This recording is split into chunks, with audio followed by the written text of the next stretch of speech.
আলা লাহুল খালকু ওয়াল আমরু তাবারাকাল্লাহু রব্বুল আলামিন। বিশ্ব পরিভ্রমণ যা আছে, বিশ্বব্যাপী যা কিছু দেখতে পাই, সব কিছু কার হুকুমে চলে? কার?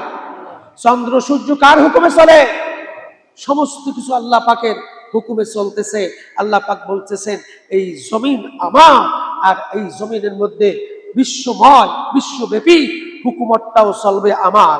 তোমরা যদি আল্লাহর হুকুমকে অস্বীকার করো, তোমরা যদি আল্লাহর হুকুমের বিপরীতে অবস্থান নাও, খোদার কসম কিয়ামতের ময়দানে তোমাদের ওই অভিভাবক, তোমাদের ওই নেতা, তোমাদের ওই তাগুত জাহান্নামের দিকে আলোবতী রেখে অন্ধকারের দিকে নিয়ে যাবে। কিয়ামতের ময়দানে জাহান্নাম ছাড়া, চিরস্থায়ী জাহান্নাম ছাড়া আর জান্নাতে যাওয়ার সুযোগ সেইখানে হবে না। ঠিক কিনা? বিবেক আপনাকে দিয়েছে, কার পিছনে ঘুরবা? কোন নেতার পিছনে ঘুরবা? নেতা কে হবে, অভিভাবক কে হবে, সিদ্ধান্ত তোমাকে নিতেই হবে, যেহেতু তোমাকে জ্ঞান দিয়েছি, আকল দিয়েছি, বুদ্ধি দিয়েছি। চ্যানেলটি সাবস্ক্রাইব করে আমাদের সঙ্গেই থাকুন। বলেছিলাম ঈমান, কুফর, জাহান্নাম, জান্নাত। তো ঈমান সম্পর্কে আমরা জেনেছিলাম যে ঈমানের 7টি বিষয়ের উপর ঈমান আনতে হবে। 1 নম্বরে যেটা আমরা জেনেছিলাম, মহান আল্লাহ রাব্বুল আলামিনের উপর অবিচল আস্থা, একান্ত দৃঢ়তা, মন হৃদয় দিয়ে আল্লাহর উপর বিশ্বাস স্থাপন করা। 2 নম্বরে আমরা জেনেছিলাম যে ফেরেশতাদের উপর, আল্লাহ পাকের যে ফেরেশতা রয়েছেন সেই ফেরেশতা কুলের উপর ঈমান আনা। 3 নম্বরে আল্লাহ পাকের যে কিতাব, 104খানা কিতাব এই জমিনে আল্লাহ পাক পাঠিয়েছেন। বড় 4খানা সহিফা হিসাবে 100খানা, মোট 104খানা কিতাবের উপর বিশ্বাস স্থাপন করা তা ঈমান। সকল নবী এবং রসুলগণের উপর, নবী এবং রসুল 1 লক্ষ বা 2 লক্ষ 24,000, মতান্তরে কম এবং বেশি, সমস্ত নবীদের উপর ঈমান আনা, বিশ্বাস স্থাপন করা, এরই নামে ঈমান। আখিরাত, আমাদের এই ইহকালীন জগৎ ছেড়ে পরকালীন জিন্দেগির মধ্যে আমাদের বিচার কার্যালয় সম্পন্ন হবে। সেখানে আমাদেরকে উঠতে হবে, আল্লাহ পাকের সামনে হাজির হতে হবে, আমাদের সামনে জাহান্নাম জান্নাত আছে। এই বিষয়গুলির উপর বিশ্বাস স্থাপন করার নামই হচ্ছে ঈমান। এরপরে হচ্ছে তাকদীরের উপর আলোচনা করেছিলাম যে আমাদের তাকদীর যা আছে, ভালো এবং মন্দ উভয়ের উপর আল্লাহর উপর তাওয়াক্কুল করে, ভালো হলেও আলহামদুলিল্লাহ, খারাপ হলেও আলহামদুলিল্লাহ, অর্থাৎ আল্লাহ পাকের সর্ব অবস্থায় নিয়ামতের শুকরিয়া আদায় করা, অর্থাৎ তকদীরের উপর যে ফয়সালা আল্লাহ পাক রেখেছেন তার উপর বিশ্বাস রাখা, এরই নামে ঈমান। এরপরে 7ম নম্বরে যে কথা আল্লাহ পাকের উপর বিশ্বাস স্থাপন করার কথা বলেছেন, যে মৃত্যুর পরে আমাদের পুনরুত্থিত হবে, সেই হাসরের ময়দানে আমাদেরকে দাঁড়াতে হবে। এর উপর আমাদেরকে আল্লাহ পাকের উপর অবিচল আস্থা রেখে জীবনপণ দৃঢ়তার সাথে অবিচল অন্তর দিয়ে বিশ্বাস করার নামই হচ্ছে ঈমান। ঈমানের পরে যে কুফর, আমরা এমন এমন কাজ করে থাকি যে কুফরগুলি আমাদের জানা এবং অজানার মধ্যেই হয়ে যায়, যেগুলি কবিরা গুনাহ শামিল হয়ে যায়। সেই জন্য যে ঈমানের কুফরের 4টি স্তর আমরা জেনেছি হাদিসের ভাষ্য অনুযায়ী। প্রথমত আমরা আলোচনা করেছিলাম যে 1 নম্বরে হচ্ছে কুফরে ইনকারি, অর্থাৎ যে মুখে অন্তরে সত্যকে অস্বীকার করা, মুখেও এবং অন্তর দিয়ে উভয়কে অস্বীকার করাকে কুফরে ইনকারি বলা হয়, মারাত্মক একটা কুফর। 2 নম্বরে আমরা আলোচনা করেছিলাম কুফরে জুহুদ, অর্থাৎ হক বা সত্যকে অন্তরে বিশ্বাস আছে, সত্য এবং মিথ্যা এটা আমি নির্ণয় করতে পারি, আমার বিবেক আছে, আমি কোনটা সত্য কোনটা মিথ্যা এর বিচার করে আমরা অন্তরে বিশ্বাস আমাদের আছে এটা সত্য। মুখেও সেটা বলি, এটা সত্য, কিন্তু আমাদের স্বীকৃতির ক্ষেত্রে আমরা প্রকাশ করি না। সত্যটাকে সত্য বলা, সত্যটার উপরে ইস্তেকামত থাকা, এটার উপর আমাদের কোনো নিজেকে পেশ করি না। এটাকে বলা হয় কুফুরে জুহুর, অর্থাৎ এই কুফুরটা আরেকটা কুফুর, মারাত্মক কুফুর। তৃতীয় নম্বরে আমরা জেনেছিলাম কুফুরে মুআনাদা, যেটা বলা হচ্ছে সত্যকে সত্য মানা, মুখেও স্বীকার করা, তবে গ্রহণ না করা, সত্যের অনুসারীও না হওয়া। আমরা মুখেও মানি, মুখেও বলি এটা সত্য, অন্তরেও বিশ্বাস করি এটা সত্য, কিন্তু স্বীকারের ক্ষেত্রে, বাস্তবায়নের ক্ষেত্রে আমরা তার অনুসারী নয়। এটাকে বলা হয় কুফুরে মুআনাদা, অর্থাৎ এটাও একটি মারাত্মক কুফুর, যেটি আল্লাহ পাকের সামনে কিয়ামতের ময়দানে কঠিন বিচারের সম্মুখীন এই কুফুরগুলি করার কারণে আমাদেরকে দাঁড়াতে হবে। এরপর যে কুফুরে নিফাক, এই কুফুরটা হচ্ছে মুখে সত্যকে স্বীকার করা কিন্তু অন্তরে অস্বীকার করা। মুখে বললাম এটা সত্য, এটা ভালো জিনিস, কিন্তু অন্তরে অস্বীকার করলাম, অন্তর থেকে ঘৃণা করলাম, এটার নাম কুফুরে নিফাক। এটাও একটি মারাত্মক কুফুর, যে কুফুরটা আমাদের মধ্যে যদি থাকে, কিয়ামতের ময়দানে কাফেরদের সাথে অন্তর্ভুক্ত হয়ে আমাদেরকে জাহান্নামের মধ্যে দাবিত হতে হবে। আওয়াজ দিয়ে বলি নাউজুবিল্লাহ। এই সকল কুফুর গুলো জনগণ যে অপরাধের মধ্যে, মানুষগুলি যে অপরাধের মধ্যে আমরা নিমজ্জিত আছি, কুফুরের শাস্তি কঠোর বলে আল্লাহ রাব্বুল আলামিন কুরআনুল কারীমের মধ্যে জানিয়ে দিলেন। জাহান্নাম হচ্ছে জাহান্নাম, সেই জাহান্নাম কঠিন বেদনাদায়ক শাস্তির কথা আল্লাহ রাব্বুল আলামিন জানিয়ে দিলেন। ফাল্লাযীনা কাফারু কুত্তিআত লাহুম সিয়াবুম মিন নারি ইউসাব্বু মিন ফাওকি রুউসিহিমুল হামীম ইউসহারু বিহি মা ফি বুতুনিহিম আল জুলুদ ওয়া লাহুম মাকামিউ মিন হাদীদ কুল্লামা আরাদু আন ইয়াখরুজু মিনহা মিন গাম্মিন উঈদু বিহা وذوقوا عذاب الحريق। আল্লাহ রাব্বুল আলামিন তিনি স্পষ্ট করে জানিয়ে দিলেন, যাদের মধ্যে কুফরি থাকবে, যাদের মধ্যে কুফর নিফাক এগুলি থাকবে, তাদের জন্য প্রস্তুত করা হয়েছে আগুনের পোশাক, তাদের মাথার উপর ঢেলে দেওয়া হবে ফুটন্ত গরম পানি, এবং যা দ্বারা উহাদের উদর পর্যন্ত চর্ম বিগলিত হয়ে যাবে। এমনকি জাহান্নাম থেকে বাহির হইতে তারা চাইবে, কিন্তু তাদেরকে ফেরেশতা ওই জাহান্নামের দিকে আবার পিটাইয়া ফিরাইয়া দেবে। আওয়াজ দিয়ে বলি নাউজুবিল্লাহ। এই যে জাহান্নাম, কুফুরের পরেই আমাদের জাহান্নাম আমাদের সামনে অবধারিত। এই জন্য কোনো ক্রমেই যেন আমরা কুফুরের মধ্যে নিমজ্জিত না হই।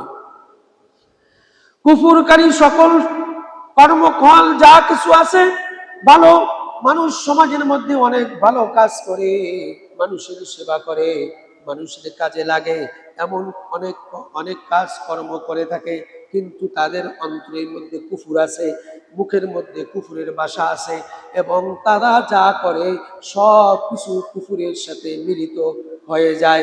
এমন যদি হয়ে যায়, তাহলে আল্লাহ রাব্বুল আলামিন জানিয়ে দিলেন, এই সমস্ত কুফুরীদেরকে কুফুর করার কারণে তাদের যত রকমের ভালো কর্মফল আছে, সমস্ত কর্মফলগুলি আল্লাহর পক্ষ থেকে নিষ্ফল করে দেওয়া হবে। আওয়াজ দিয়ে বলি নাউজুবিল্লাহ। কোনো কর্মফলই, কোনো ভালো জিনিসই আমাদের সেই দিন কাজে লাগবে না, যদি নাকি আমাদের অন্তরে, মুখে এবং কথার মধ্যে, কালামের মধ্যে যদি কুফুর থাকে, তাহলে আমরা যতই ভালো কাজ করি সমস্ত ভালো কাজগুলি নিষ্ফল করে দিবে, ফলবিহীন, ওই কোনো কাজে আসবে না। এমনটি করে দিবেন কে? আমার আল্লাহ। এই জন্য আল্লাহ রাব্বুল আলামিন জানিয়ে দিলেন, ওয়াল্লাযীনা কাফারু ফাতা'সাল লাহুম ওয়া আদাল্লা আ'মালাহুম যালিকা বিআন্নাহুম কারিহু মা আনজালাল্লাহু ফাহাবাতা আ'মালাহুম। সূরাতুল মুহাম্মাদের মধ্যে আল্লাহ রাব্বুল আলামিন স্পষ্ট করে তিনি জানিয়ে দিলেন, যারা কুফরি করেছে তাদের জন্য রয়েছে দুর্ভোগ, মারাত্মক কঠিন একটা দুর্ভোগ, এবং তিনি তাদের সমস্ত কর্মগুলি ব্যর্থ করে দিবেন সেই দিন।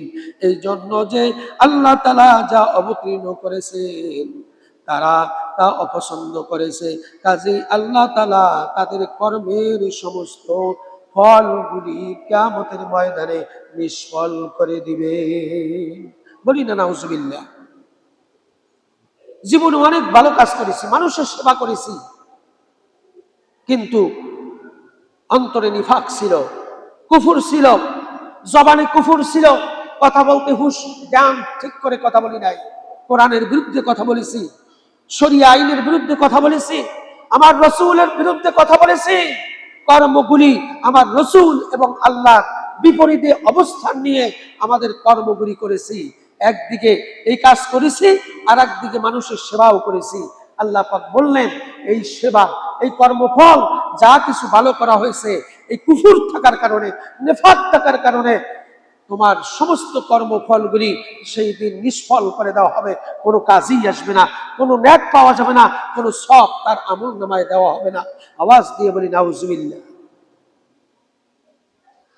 তাহলে বোঝা গেল আমাদের জীবনের মধ্যে এমন কোনো কর্ম করা যাবে না, এমন কোনো কাজ করা যাবে না যেগুলি আমার আল্লাহ এবং আল্লাহর রাসূলের বিপক্ষে চলে যায়। এমন কোনো কথা বলা যাবে না যেগুলি আমার আল্লাহ এবং আল্লাহর রাসূলের বিপক্ষে কথাটা হয়ে যায়। তাহলে যদি এমনটি হয়, তাহলে আমাদের জীবনটা নিষ্ফল করে দিবেন কিয়ামতের ময়দানে। মুখে আমি যদিও ভালোবাসি, যে মুখে ভালোবাসার কথা বলি, মুখে স্বীকার করি আল্লাহ আছে, আল্লাহর রাসূল আছে, কিন্তু আমার কর্মজীবনে আল্লাহর রাসূলকে বাস্তবায়নের ক্ষেত্রে আমার কোনো সেখানে অংশগ্রহণ নাই।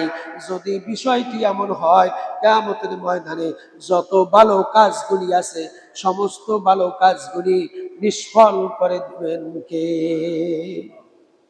সমস্ত ভালো কাজগুলি সেই দিন নিষ্ফল হয়ে যাবে, কোনো কাজে আসবে না।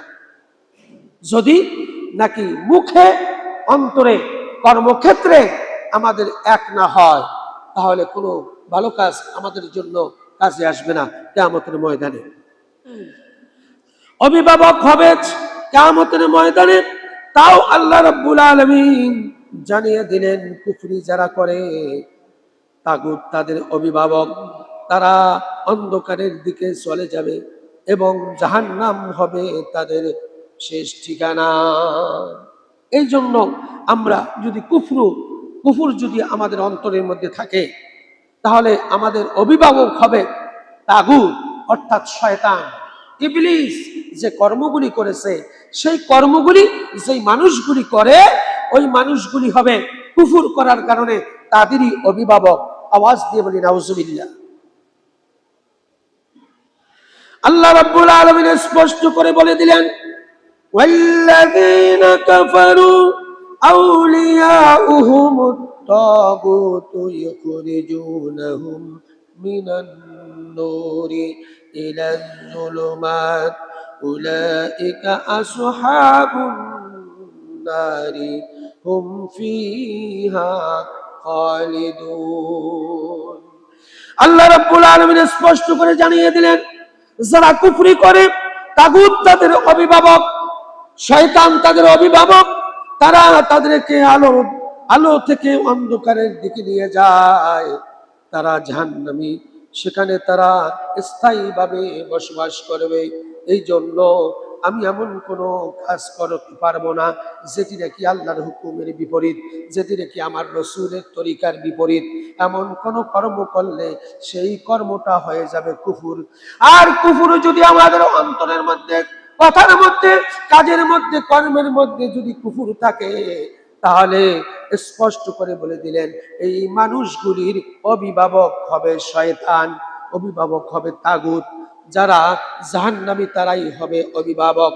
সুতরাং কিয়ামতের ময়দানে আল্লাহ রাব্বুল আলামিন তিনি বলে দিলেন এই অভিভাবকগুলি তাদেরকে নিয়ে যাবে অন্ধকারের দিকে, আলোর দিক থেকে ফিরিয়ে অন্ধকারের দিকে নিয়ে যাবে এবং তাদের জন্য চিরস্থায়ী জাহান্নাম, সেখানে তারা স্থায়ীভাবে বসবাস করবে কঠিন অবস্থায়। আওয়াজ দিয়ে বলি নাউজুবিল্লাহ।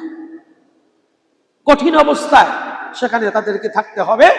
যদি নাকি আমাদের অন্তরের মধ্যে কুফুর থাকে, কর্মক্ষেত্রে আমাদের যদি কুফুর থাকে, আমরা যদি এ অবস্থায় থাকি, তাহলে আমাদের অভিভাবক একজন ইমানদার হবে না। আমাদের অভিভাবক হবে বেনামাজি, অভিভাবক হবে শরিয়া বিরোধী আইনের বিরুদ্ধে যে কথা বলে, তিনি হবে আমার অভিভাবক। যিনি কোরআন হাদিস মানে না, কোরআন হাদিস দিয়ে ব্যক্তি, পরিবার, সমাজ, রাষ্ট্র পরিচালনা করতে চায় না, তারাই হবে তাদের অভিভাবক যারা কুফুরের মধ্যে নিমজ্জিত আছে। সুতরাং কুফুরের মধ্যে যারা নিমজ্জিত আছে তারাও জাহান্নামী এবং তাদের অভিভাবকরাও অন্ধকার আলোর দিক থেকে ফিরিয়ে অন্ধকারের দিকে নিয়ে যাবে। তাদের জন্য এই কাজটি আল্লাহ পাক করবেন স্থায়ীভাবে। এরা উভয়ই জাহান্নামী হবে স্থায়ীভাবে। আওয়াজ দিয়ে বলি নাউজুবিল্লাহ। এই কাজগুলি করা যাবে না। এমন কোন অভিভাবক আমাদেরকে অভিভাবক হিসেবে গ্রহণ করা যাবে না যেই অভিভাবকগুলি কোরআন এবং হাদিসের কোনো বাস্তবায়ন চায় না। কোরআন হাদিস এই জমিনে আল্লাহর হুকুমে কোরআন হাদিস বাস্তবায়ন হোক, এটা তারা চায় না।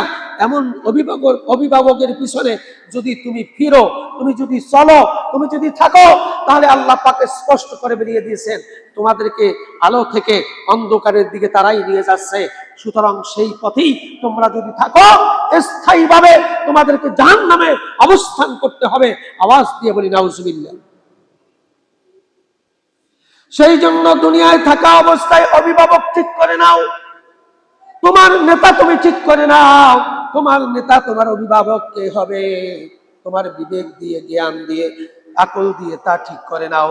এমন কোন অভিভাবকের পিছনে হাঁটা যাবে না যেই অভিভাবক নামাজ আসলে পড়ে, ওয়াক্ত হলে পড়ে, অভিভাবক নামাজ পড়ে না, তোমাদের কেউ বলে না। এমন কোন অভিভাবক নেতার পিছনে হাঁটা যাবে কি? যাবে? যদি যান, খোদার কসম আল্লাহ পাক পুঙ্খনে স্পষ্টভাবে আমাদেরকে বুঝিয়ে দিয়েছেন যে তোমরা ওই অভিভাবকের পিছনে হাঁটো না যারা তাগুতের পথে আছে, ঈমান হারা পথে আছে, যারা আল্লাহ রাসূলের বিপক্ষে অবস্থান নিয়ে দেশ, সমাজ, পরিবার গড়তে চায়। এমন অভিভাবকের পিছনে হাঁটলে পরে তোমাদেরকে অন্ধকারের দিকে নিয়ে যাবে, আলোর দিকে নয়। আর ওই পথে গেলে পরে চিরস্থায়ী জাহান্নাম অবধারিত। আমি বলে দিলাম। বলেছেন কে? আমাকে জ্ঞান দিয়েছে, বিবেক দিয়েছে, আকল দিয়েছে। গরু ছাগল অন্য কোন প্রাণীকে এভাবে আকল দেয় নাই, জ্ঞান দেয় নাই। যার কারণে আমার বিচার হবে আকলের বিচার, জ্ঞানের বিচার, বিবেকের বিচার। আল্লাহ পাক কিয়ামতের ময়দানে বলবে গরু ছাগল হিংস্র প্রাণী 18,000 মখলুকাতের মধ্যে অসংখ্য মখলুকাত যাদেরকে জ্ঞান এবং এই বিবেক তাদেরকে দেওয়া হয় নাই, এই জন্য তাদের বিচার হবে না। তোমাদেরকে জ্ঞান দিয়েছিলাম, বিবেক দিয়েছিলাম, বুদ্ধি দিয়েছিলাম, আকল দিয়েছিলাম, যার কারণে এগুলি থাকার পরেও তুমি কোরআন হাদিস বুঝেও না বুঝার ভান করে আমার বিপক্ষে অবস্থান নিয়েছো, আমার রাসূলের তরিকার বিপক্ষে অবস্থান নিয়েছো। সুতরাং আসো, তোমাকে যেমনি ভাবে আলোর পথ ছেড়ে দিয়ে জাহান্নামের অন্ধকারের দিকে হেঁটেছিলে দুনিয়ার ময়দানে, আজ তোমাদেরকে সেই অন্ধকারের মধ্যেই জাহান্নামের কঠিন আযাবে গ্রেফতার করে ফেলবো। আওয়াজ দিয়ে বলি নাউজুবিল্লাহ। সুতরাং আল্লাহ রাব্বুল আলামিন, এই জমিন কোন আমাদের নয়, এই জমিন হচ্ছে আল্লাহ রাব্বুল আলামিনের জমিন। আলা লাহুল খালকু ওয়াল আমরু তাবারাকাল্লাহু রাব্বুল আলামিন। আল্লাহ পাক বললেন এই জমিন হচ্ছে আমার, এই জমিনের মধ্যে হুকুমত চলবেও আমার। বলেছেন কে? জমিন কার? হুকুমত কার? বলেছেন কে? আলা লাহুল খালকু ওয়াল আমরু তাবারাকাল্লাহু রাব্বুল আলামিন। বিশ্ব পরিভ্রমণ পরিখণ্ডন যা আছে, বিশ্বব্যাপী যা কিছু দেখতে পায়, সব কিছু কার হুকুমে চলে? কার? চন্দ্র সূর্য কার হুকুমে চলে? সমস্ত কিছু আল্লাহ পাকের হুকুমে চলতেছে। আল্লাহ পাক বলতেছেন এই জমিন আমার, আর এই জমিনের মধ্যে বিশ্বময় বিশ্বব্যাপী হুকুমতটাও চলবে আমার।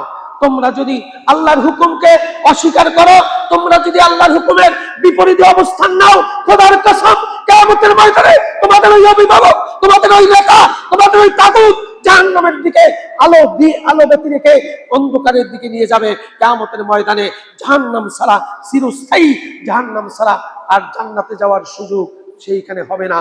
ঠিক কিনা? বিবেক আপনাকে দিয়েছে, কার পিছনে ঘুরবা? কোন নেতার পিছনে ঘুরবা? নেতাকে হবে, অভিভাবককে হবে, সিদ্ধান্ত তোমাকে নিতেই হবে, যেহেতু তোমাকে জ্ঞান দিয়েছি, আকল দিয়েছি, বুদ্ধি দিয়েছি। ঠিক না বেঠিক? মহান আল্লাহ রাব্বুল আলামিন এই জন্য কুফরি থেকে হেতেসাব, আমাদেরকে এই কবিরা গুনাহ, কুফরি করা মানে কবিরা গুনাহ, এই কবিরা গুনাহ থেকে হেতেসাবের সাথে আমাদেরকে ফিরে আসতে হবে। যদি কবিরা গুনাহ সমূহকে আমরা এই কুফরি থেকে ফিরে আসতে পারি, এই কুফর থেকে ফিরে আসলে পরে আল্লাহ রাব্বুল আলামিন আমাদের জন্য একটা উপহার রেখেছেন। তিনি কোরআনের ভাষায় তিনি বললেন, ইন তাজতানিবু কাবাইরা মা তুনহাউনা আনহু নুকাফির আনকুম সাইয়্যাতিকুম ওয়া নুদখিলুকুম মুদখালান কারীমা। আল্লাহ রাব্বুল আলামিন তিনি জানিয়ে দিলেন, যদি তোমরা এই কবিরা গুনাহ, কুফরি গুনাহ থেকে তোমরা যদি সমূহ বর্জন করে আসতে পারো, সমস্ত কুফরি, সমস্ত এই কবিরা গুনাহগুলি যদি তোমরা বর্জন করো, যা করতে তোমাদেরকে আল্লাহর পক্ষ থেকে নিষেধ করা হয়েছে, এইগুলি তোমরা যদি বর্জন করো, তাহলে আমি তোমাদের জীবনের সমস্ত ছোট ছোট সগীরা গুনাহগুলি আমি মাফ করে দিব। বলি না সুবহানাল্লাহ। বড় গুনাহ থেকে যদি তুমি ফিরে থাকতে পারো, তোমার জীবনে অনেক ছোট গুনাহ আছে, আল্লাহ পাক ওয়াদা করলেন বড় গুনাহ থেকে ফিরে থাকো, তোমাদের সমস্ত ছোট গুনাহগুলি আমার পক্ষ থেকে তোমাদেরকে ক্ষমা করে দেওয়া হবে। আওয়াজ দিয়ে বলি আল্লাহু আকবার। সুতরাং আল্লাহ রাব্বুল আলামিন এই পৃথিবীর জমিনে আপনাকে আমাকে এমনিতেই ছেড়ে দেওয়া হয় নাই, ছেড়ে দেয় নাই। আমাদেরকে একটা শাসনের আদলে আমাদেরকে দুনিয়াতে বসবাস করার সুযোগ করে দিয়েছেন।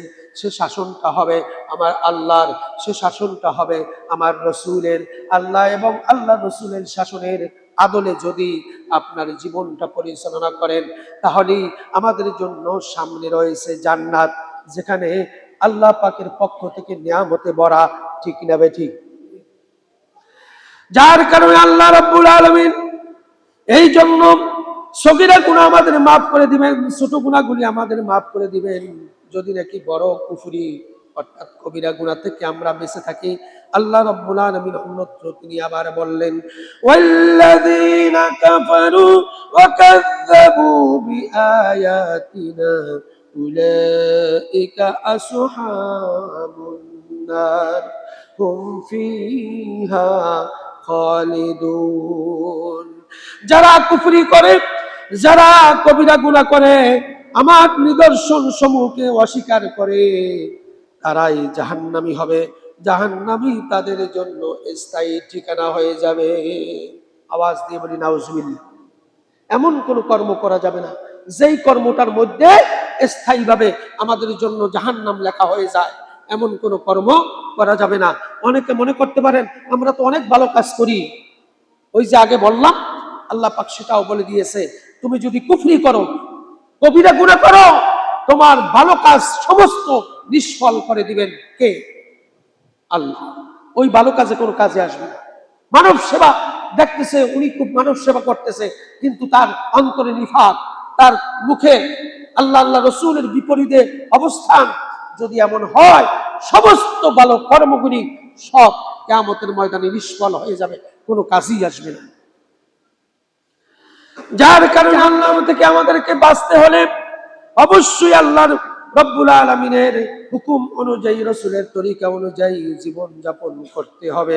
যদি নাকি আমরা আমাদের জীবনকে এভাবে পরিসমাপ্তি ঘটাতে পারি দুনিয়ার মধ্যে, তাহলে আল্লাহ রব্বুল আলামিন এই সৎকর্ম করার কারণে আল্লাহ পাক আমাদেরকে জান্নাতের মধ্যে প্রবেশ করাবেন। তিনি ওয়াদা করেছেন, লিল্লাযীনা তাকাউ ইনদা রাব্বিহিম জান্নাতিন তাজরি মিন তাহতিহাল আনহার খালিদিনা ফিহা আজওয়াজুম মুতাহহারাতুন ওয়া রিদওয়ানুম মিনাল্লাহ ওয়াল্লাহু বাসীরুম বিল ইবাদ। আল্লাহ রাব্বুল আলামিন বললেন, যারা তাকওয়া অবলম্বন করে, ভালো কাজ করে, আল্লাহ রাসূলের হুকুমের মধ্যে জীবন পরিচালনা করে, তাদের জন্য রয়েছে আল্লাহর পক্ষ থেকে জান্নাত সমূহ, অর্থাৎ একাধিক জান্নাত, একটা জান্নাত নয়। জান্নাত হচ্ছে 8টা। কয়টা? 8টা। এই জন্য আল্লাহ পাক বললেন জান্নাত সমূহ, একাধিক জান্নাতের মধ্যে তাদের জন্য অবস্থান করার সুযোগ করে দিবেন, যার তলদেশে জান্নাতিন তাজরি মিন তাহতিহাল আনহার। তিনি বললেন যার তলদেশে রয়েছে নহর প্রবাহিত, সেখানে তারা স্থায়ীভাবে, অর্থাৎ রিদওয়ানুম মিনাল্লাহ, আল্লাহ রাব্বুল আলামিনকে রাজি করার কারণে, খুশি করার কারণে তাদেরকে স্থায়ীভাবে তাদেরকে অবস্থান করার সুযোগ করে দিবে। শুধু তাই নয়, তাদের জন্য পবিত্র সঙ্গিনীর ব্যবস্থা করে দিবেন। তাদের সাথে থাকবেন এমন সঙ্গিনী যা দুনিয়াতে কোনোদিন কোনো চোখ তা দেখে নাই। তাদের যদি থুতু যদি দুনিয়াতে ফেলা হতো, সমস্ত সাগরের পানিগুলি মিষ্ক আম্বরে পরিণত হয়ে যেত। বলি না সুবহানাল্লাহ। এমন সঙ্গিনী সেখানে তাদেরকে দিবে। এই সঙ্গিনীর যদি কোনো থুতু সাগরের মধ্যে নিক্ষেপ করা হতো, তাহলে ওই সাগরের পানিগুলি মিষ্ক আম্বরে সুগন্ধিত হয়ে যেত। বলি না সুবহানাল্লাহ। এই জন্য জাহান্নামের পরে, জাহান্নাম জানার পরে জান্নাতে আমাদেরকে যেতে হবে।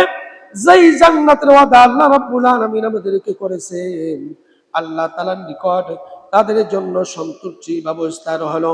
তারা আল্লাহ তাআলার বান্দাদের সামনে যেহেতু সম্যক একটা সম্পর্ক রয়েছে, সুতরাং সম্যক সম্পর্কে তারা অবগত হওয়ার কারণে আল্লাহ রাব্বুল আলামিন তাদেরকে এমন জান্নাত দান করবেন যা জান্নাতের মধ্যে নাজার নিয়ামতে ভরা।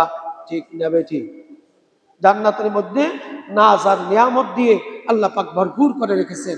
তুমি যা চাইবে সব কিছু তোমাদের নাকের ডগায় সাথে সাথে আল্লাহ পাকের পক্ষ থেকে পৌঁছাইয়ে দেওয়া হবে। তার কারণ হলো দুনিয়াতের মধ্যে কুফর করে নাই, দুনিয়ার মধ্যে আপনার কবিরা গুনাহ করে নাই, দুনিয়ার মধ্যে অন্যায় কোনো গর্হিত কাজ করে নাই, তাগুতের পথে হাঁটে নাই, ওই নেতার পিছনে যায় নাই যেই নেতা কোরআন হাদিসের পক্ষে ছিল না, তাদের পিছনে হাঁটে নাই। যদি বিষয়টি এমন হয়, তাদের জন্য এই নিয়ামতে ভরা জান্নাত আর নাজ নিয়ামত দিয়ে পরিপূর্ণ এমন নিয়ামত দান করবেন কে? আমার আল্লাহ। আল্লাহ রাব্বুল আলামিন এই জন্য জান্নাতীদেরকে প্রতিশ্রুতি দিলেন, ইন্না আসহাবুল জান্নাতিল ইয়াউম ফি শুগুলিন ফাকিহুন হুম وأزواجهم في ظلال على الأرائك متكئون لهم فيها فاكهة ولهم ما يدعون سلام قولا من رب رحيم। আল্লাহ রাব্বুল আলামিন ওই জান্নাতবাসীদেরকে প্রতিশ্রুতি দিলেন, নিশ্চয়ই জান্নাতবাসীগণ আনন্দে মগ্ন থাকবে। তারা এবং তাদের সঙ্গিনীগণ সুশীতল ছায়ায় সুসজ্জিত আসনে হেলান দিয়ে তারা বসবে। সেখানে থাকবে তাদের জন্য ফলমূল এবং আকাঙ্ক্ষিত সকল কিছু পরম দয়ালু প্রতিপালকের পক্ষ থেকে, যার কোনোদিন তারা দেখে নাই, অনুভব করে নাই, এবং তাদের আল্লাহর পক্ষ থেকে সম্ভাষণ, সালাম এবং শান্তির বার্তা দেওয়া হবে। বলি না সুবহানাল্লাহ। এমন জান্নাতের আল্লাহ পাক সুসংবাদ দিলেন, দুনিয়ার মধ্যে তুমি ব্যক্তি, পরিবার, সমাজ, রাষ্ট্রের ক্ষেত্রে অবিচল আস্থা রেখে আল্লাহ পাকের হুকুমকে নিজের মধ্যে বাস্তবায়ন, ব্যক্তি, পরিবার, সমাজে, রাষ্ট্রের মধ্যে বাস্তবায়নের ক্ষেত্রে রসুলের তরিকা অনুযায়ী জীবন যাপন অতিক্রম করবা। যদি এমনটি হয়, তাহলে আল্লাহ পাক বলছেন এমন জান্নাত দেব, যেই জান্নাতের মধ্যে তোমাদেরকে এক শ্রেণীর সঙ্গিনী দেওয়া হবে, যেই সঙ্গিনী এত সুন্দর তোমাদেরকে, তোমাদের খেদমত করবেন। এই খেদমতওয়ালা সঙ্গিনী তোমাদেরকে সেই দিন কিয়ামতের ময়দানে জান্নাতের মধ্যে আল্লাহ পাক তোমাদেরকে দিবেন, এবং সেখানে ফল মূল, আকাঙ্ক্ষিত যত রকমের তোমার চাহিদা আছে সব কিছু সেই দিন তোমাদেরকে পূরণ করে দেওয়া হবে। বলেছেন কে? আল্লাহ রাব্বুল আলামিন। এই জন্য মহান আল্লাহ রাব্বুল আলামিনের এই হুকুম অনুযায়ী জীবনকে পরিচালনা অবশ্যই করতে হবে। এর থেকে আমাদেরকে খালি হওয়ার কোনো সুযোগ আল্লাহ পাকের পক্ষ থেকে আমাদেরকে দেওয়া হয় নাই। ঠিক না বেঠি? ঠিক না? যার কারণে আল্লাহ রাব্বুল আলামিন ইন্নাল্লাযীনা ইউদখিলুল্লাযীনা আমানু ওয়া আমিলুস সালিহাতি জান্নাতিন তাজরি মিন তাহতিহাল আনহারু ইউহাল্লাউনা ফীহা মিন আসাউরা মিনহুম যাহাবিন ওয়া লু'লু ওয়া লিবাসুহুম ফীহা জারির ফীহা হারির। অর্থাৎ আল্লাহ রাব্বুল আলামিন যারা সৎকর্ম করে এবং আল্লাহ তাআলা তাদেরকে প্রবেশ করাবেন জান্নাতের মধ্যে। এই জান্নাতের মধ্যে আবারও বললেন, ওই জান্নাতের তলদেশে নহর প্রবাহিত থাকবে এবং অলংকৃত করা হবে স্বর্ণ কঙ্কন মুক্তা দ্বারা। অর্থাৎ তাদেরকে এমন ভাবে সাজাবেন স্বর্ণ দিয়ে, মুক্তা দিয়ে, কঙ্কন দিয়ে, অর্থাৎ দামি দামি জিনিস দিয়ে তাদেরকে কিয়ামতের ময়দানে জান্নাতের মধ্যে সাজিয়ে পরিয়ে দিবেন। বলেছেন কে? তুমি আল্লাহর হুকুম মানো। আল্লাহ পাক বলছেন কিয়ামতের ময়দানে ওই জান্নাতে তোমাদেরকে রাখবো, যেই জান্নাতের তলদেশে নহর প্রবাহিত, এবং সেটায় তোমাদেরকে অলংকৃত করা হবে, সুসজ্জিত করা হবে স্বর্ণ দিয়ে, তারপর তোমার কঙ্কন দিয়ে, মুক্তার মালা দিয়ে সৌন্দর্য মণ্ডিত করে তোমাদেরকে সাজিয়ে রাখা হবে। বলুন না সুবহানাল্লাহ। বলেছেন কে? আল্লাহ রাব্বুল আলামিন। আসুন আল্লাহ রাব্বুল আলামিনের হুকুম, আমরা যে বিষয়গুলির উপর আলোচনা করলাম, কুফর থেকে বাঁচতে হবে। এরপর আমাদেরকে ঈমান এমন ভাবে দৃঢ়তার সাথে শক্ত মজবুত ঈমান আনতে হবে, কোনো কারো কথায় কারো পিছনে হাঁটবো না। আল্লাহ রাসূল যে পথে হাঁটার কথা বলেছেন, ওই পথ ছাড়া দ্বিতীয় কোনো পথে আমাদের জীবন পরিচালনা করব না, এমন অবিচল আস্থা রেখে প্রতিজ্ঞাবদ্ধ হওয়া নামই হচ্ছে ঈমান। ঠিক না বেটি? এভাবে ঈমানের উপর দৃঢ়তা রাখবো, কুফর থেকে বেঁচে থাকবো, জাহান্নামে অভিশপ্ত জাহান্নাম থেকে, কঠিন আযাব থেকে বাঁচার জন্য যা আল্লাহ হুকুম রেখেছেন, রসুলের তরিকা আছে, আল্লাহর হুকুম রসুল তরিকা অনুযায়ী জাহান্নাম থেকে বাঁচার জন্য তাগুতকে বর্জন করব, ওই অভিভাবককে বর্জন করব যেই অভিভাবক আল্লাহর হুকুম মানে না এবং অন্য কেউ মানানোর চেষ্টা করে না। এমন অভিভাবক, এমন নেতা, এমন তাগুত পথ ছেড়ে দিয়ে আল্লাহ রসুলের পথে যারা কথা বলে, যারা পথে প্রতিষ্ঠিত করতে চায় আল্লাহর হুকুমকে, তাদের পক্ষে অবস্থান নিব। যদি এমনটি হয়, আল্লাহ পাক বলছেন তাদের জন্য ওই জান্নাত আছে, যেই জান্নাতের তলদেশে নহর প্রবাহিত, তাদেরকে অলংকৃত করা হবে, তাদেরকে কঙ্কন দিয়ে, মুক্তা দিয়ে, স্বর্ণ দিয়ে অলংকৃত করা হবে। শুধু তাই নয়, সেখানে তাদের জন্য ফল আর মূল আর নিয়ামত দিয়ে একেবারে আকাঙ্ক্ষিত অবস্থায় তাদেরকে এমন ভাবে রাখবেন যা তারা কোনোদিন দেখেনি, কোনো শখ কোনোদিন তারা অবলোকন করে নাই, কোনোদিন তারা ভোগ করে নাই। এমন নিয়ামত দিয়ে তাদেরকে সেখানে ভরপুর করে রাখবেন। বলে দিয়েছেন কে? এই নিয়ামত পাইতে রাজি আছে কিনা? আওয়াজ দিয়ে বলি, পাইতে রাজি আছে কিনা? যদি রাজি থাকি খোদার কসম দিয়ে বলি, এমন কোন অভিভাবকের পিছনে হাঁটা যাবে না যেই অভিভাবক আপনাকে আমাকে জাহান্নামের দিকে নিয়ে যায়, যেই অভিভাবক আপনাকে আমাকে নামাজ থেকে ফিরিয়ে অন্যদিকে নিয়ে যায়, যেই অভিভাবক আল্লাহর হুকুম থেকে রসুলের তরিকা থেকে অন্যদিকে সরিয়ে নিয়ে যায়, এমন কোন নেতা, এমন কোন অভিভাবক, এমন কোন মানুষের পিছনে হাঁটা চলা ফেরা যাবে? আওয়াজ দিয়ে বলে যাবে। প্রতিজ্ঞাবদ্ধ হতে হবে জান্নাতে যাওয়ার জন্য। অবশ্যই আল্লাহ রসুলের পক্ষে যারা কথা বলে, আমার আল্লাহর হুকুমের শরিয়া আইনের পক্ষে যারা কথা বলে, তাদের পক্ষ অবলম্বন করে আমার জীবন যদি পরিচালনা করতে পারি, তাহলে এই জান্নাতের, যেই জান্নাতে নিয়ামতে ভরপুর করে রেখেছেন, সেই জান্নাতের মধ্যে দাখিল করাবেন কে? আল্লাহ পাক আমাদের সকলকে সহিহ সমঝ, সহিহ বুঝ, কোরআন হাদিসের আলোকে জীবন গড়ার তৌফিক এনায়েত করুন। আওয়াজ দিয়ে বলি আমিন।